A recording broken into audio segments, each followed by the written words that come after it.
Intervention cardiologist. Sir, snoring increases heart attack risk.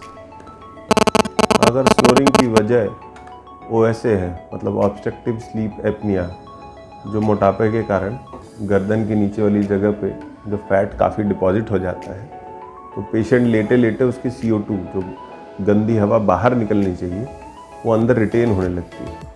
उसकी वजह से स्ट्रेस, इन्फ्लेमेटरी सेल्स बढ़ने लगते हैं, जिसकी वजह से हार्ट अटैक के चांसेस 100% बढ़ जाते हैं।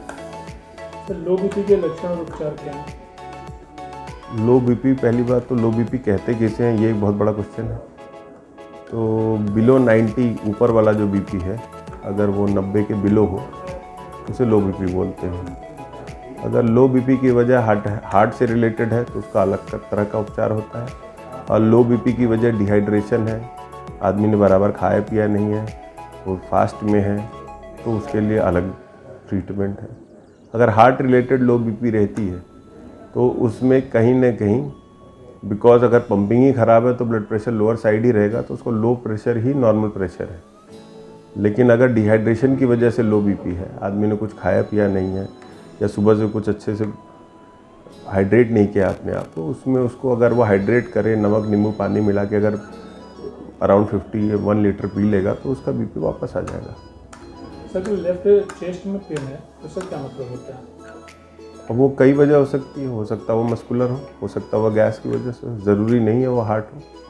हार्ट कहने के लिए उसमें हैवीनेस होना चाहिए, हार्ट करने के लिए वो एक असहनीय पेन होना चाहिए, या हार्ट कहने के लिए उसे एंजाइना कहना चाहिए। अगर जो भारीपन, दबाव जैसा महसूस, प्रेशर जैसा महसूस चलने के वक्त अगर होता है, कोई भी एक्सर्शन करने के वक्त अगर होता है, तो उसको हार्ट। हाँ, अगर लेकिन लेफ़्ट साइडेड चेस्ट पेन असहनीय है और गैस की गोली खाने के बावजूद भी वो बेहतर नहीं हो रहा है, then you need to go to the hospital. आपको तुरंत ही हॉस्पिटल की तरफ जाना चाहिए, क्योंकि हर चीज़ इतनी ईजी ना समझाना पॉसिबल है ना करना पॉसिबल है, अनटिल अनलेस हमारे पास एक ECG डॉक्यूमेंटेड ना हो। सर, अगर स्ट्रोक आता है या हार्ट अटैक आता है तो क्या उसमें एस्पिरिन बढ़िया ऑप्शन हो सकता है? हाँ, किताबों के हिसाब से अगर ये कहा जाए तो हार्ट अटैक में अगर आपने लोडिंग डोज दे दिया, कोई भी तरह का अटैक का मतलब ये होता है कि कोई भी जो ब्लड का जिस पाइपलाइन से जो फ्लो हो रही है, वो फ्लो अगर 100% जब रुक जाती है उसी को अटैक बोलते हैं। तो अगर जो पाइपलाइन फ्लो है वो 100% बंद हो गई है, वो क्लॉट की वजह से बंद होती है, उसमें एस्पिरिन का बहुत बड़ा रोल है। अगर आप लोडिंग डोज एस्पिरिन दे देते हैं तो जो भी जो क्लॉट है वो कहीं ना कहीं कुछ भी परसेंटेज खुल गया तो एटलीस्ट फ्लो मेंटेन हो जाती है, और जो भी जगह के लिए वो खून चाहिए वहाँ पहुँचने लगता है, तो आदमी का सिम्टम रिलीफ हो जाता है और प्राइमरी जो कॉम्प्लिकेशन होने के चांसेस हैं वो कम हो जाते हैं। सर, एट्रियल फिब्रिलेशन के लिए उसका कारण और निवारण क्या है?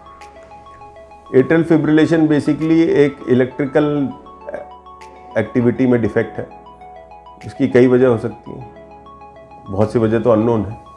उनमें से कुछ स्ट्रक्चर की वजह से होता है कि काफ़ी एट्रियल काफ़ी बड़ा हो जाए, उसकी वजह से AF हो जाता है। वॉल्व में ख़राब हो जाए, उसकी वजह से अगर चेम्बर बड़ा हो जाए, उसकी वजह से AF हो जाता है। AF basically irregular heart rate को बोलते हैं, मतलब जो हार्ट रेट रेगुलर रिदम पे होना चाहिए कि दो दो दो दो दो, अगर वो हार्ट रेट का एक दूसरे के मतलब दूसरा हार्ट बीट कब बजेगा पता नहीं, तो उसकी वजह से इलेक्ट्रिकल डिसएक्टिविटी रहती है, उसी को एट्रियल फिब्रिलेशन बोलते हैं। उसके लिए इलेक्ट्रोफिजियोलॉजिकल स्टडी, पहली बात तो जिस वजह से AF हो रहा है उसको पकड़ना ज़रूरी है। उसके बाद अगर उसमें जो सबसे इम्पॉर्टेंट चीज़ है उसमें ब्लड थिनर का रोल है, क्योंकि AF में एट्रिया दबता नहीं, ऊपर वाले चेम्बर दबते नहीं है, तो ब्लड घूमता रहता है अंदर, तो क्लॉट बनने के चांसेस होते हैं। और गलती से भी क्लॉट ऊपर से नीचे वाले चेम्बर में गया तो वो किसी भी ब्रेन में, हार्ट में, हाथ में कहीं पे भी पंप करके उसको फेंक सकता है। अगर वो ब्रेन में गया तो लकवा भी मार सकता है। वो जो भी जगह पे क्लॉट जाएगा और फंसेगा तो कहीं ना कहीं वो स्ट्रोक कर देगा।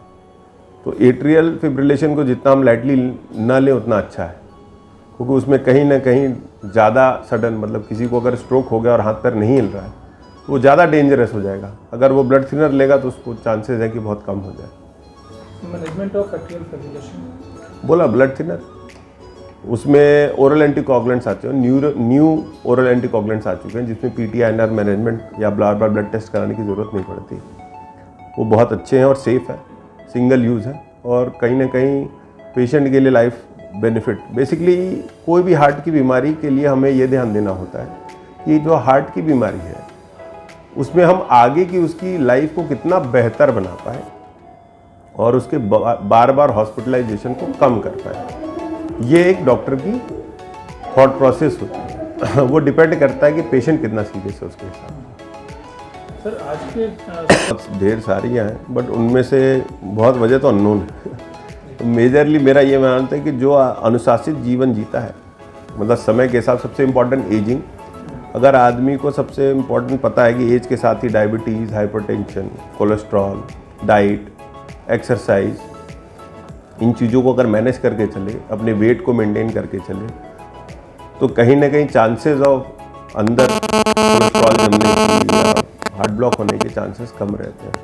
तो मैं तो ये कहूँगा कि ओवरऑल हार्ट मैनेजमेंट के लिए लाइफस्टाइल मैनेजमेंट बहुत ज़रूरी है, लाइफस्टाइल मॉडिफिकेशंस की बहुत ज़रूरत है। शुगर और बीपी जैसी ऐसे दीमक हैं, उन्हें अगर आपने टाइम से कंट्रोल नहीं किया, जिसको आज के डेट में आदमी कंफ्यूज हो जाता है कि बीपी की दवा मैं नहीं लूँगा, मुझे है नहीं, शुगर की दवा मैं नहीं लूँगा, मुझे है नहीं, उस चक्कर में वो बेचारा अंदर ही अंदर दीमक की तरह ख़राब हो जाता है।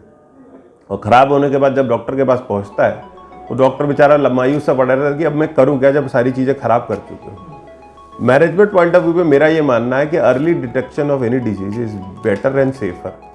अगर कोई भी चीज़ को सही समय से पकड़ लिया जाए तो उसका इलाज भी बेहतर किया जा सकता है। प्रॉब्लम क्या है, अनअवेयरनेस है या आई वुड से कहीं ना कहीं मिसकम्युनिकेशन है, जिसकी वजह से पेशेंट परेशान होता है और घूमता रहता है और जब तक उसको इलाज की ज़रूरत है वो उसको डिले कर देता है। तो डिले करने के बजाय एग्रेसिव मैनेजमेंट की तरफ ध्यान देना चाहिए और सबसे इम्पॉर्टेंट लाइफस्टाइल मॉडिफिकेशन है, जिसमें आपका बीपी भी कंट्रोल हो जाएगा, शुगर भी कंट्रोल हो जाएगा और डाइट भी कंट्रोल हो जाएगा, जिससे आपका कोलेस्ट्रॉल लेवल कम रहे।